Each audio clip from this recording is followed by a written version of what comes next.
এই শীতে বাজারে প্রচুর পালং শাক উঠছে, তো কিছুটা পালং শাক আজকে নিয়ে আসা হয়েছে। আমি ভালো করে ধুয়ে কেটে নিয়েছি, আর তার সাথে আমি কিছু সবজি নিয়েছি। তো আজকে যে রেসিপিটা দেখাবো সেটা একটা তরকারি, বিভিন্ন রকম সবজি দিয়ে পালং শাকের তরকারি, সঙ্গে কিছু বড়িও রয়েছে।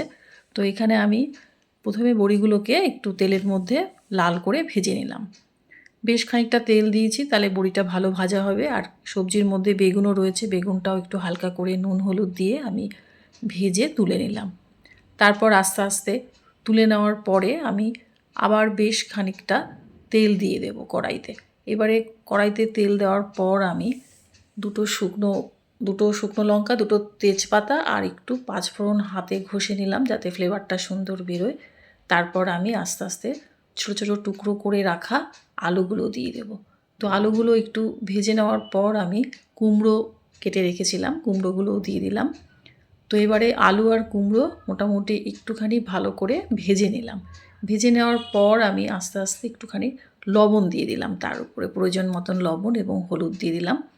এবং লবণ আর হলুদ দিয়ে আমি একটু নেড়ে নিয়ে তারপর আমি শিম যে রেখেছিলাম কেটে, সেই শিমগুলো দিয়ে দিলাম। এবারে আরেকটু নেড়ে দিলাম। নেড়ে দেওয়ার পর তারপর আমি আস্তে আস্তে দুখানা কাঁচা লঙ্কা আমি কেটে রেখেছিলাম, একটু চিড়ে রেখেছিলাম, সেটা আমি দিয়ে দিলাম।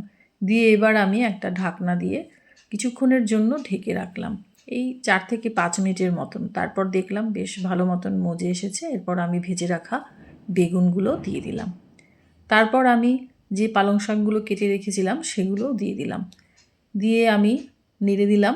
নাড়ার পর দেখলাম যে বেশ ভালোভাবে পালং শাকটা তরকারির সাথে মিশে গেছে। এরপর আমি ঢাকনা দিয়ে ঢেকে আবার 2 মিনিট পরে ঢাকনাটা তুলে নিয়ে দেখলাম জল ছেড়ে দিয়েছে তরকারিতে। তারপর আমি আস্তে আস্তে মোটামুটি যতটুকু জল ছিল সেটা আমি টানিয়ে নিয়ে আমি কিছুটা চিনি দিয়ে দিলাম। আর লবণ যদি প্রয়োজন পড়ে তাহলে দেখে একটু দিয়ে দিতে হবে। তো এখানে আমার দরকার পড়েনি। আর বড়িগুলোকে আমি একটু হাত দিয়ে ভেঙে নিয়ে তরকারির উপরে দিয়ে দিলাম। এখানে জলটা পুরোটাই টেনে এসেছে এবং তারপরেই আমি বড়িটা দিয়েছিলাম। তো মোটামুটি তরকারিটা খুবই ভালো হয়েছিল। এটা কিন্তু রুটির সাথেও খেতে খুব ভালো লাগবে, আর ভাতের সাথে তো ভালো লাগবেই।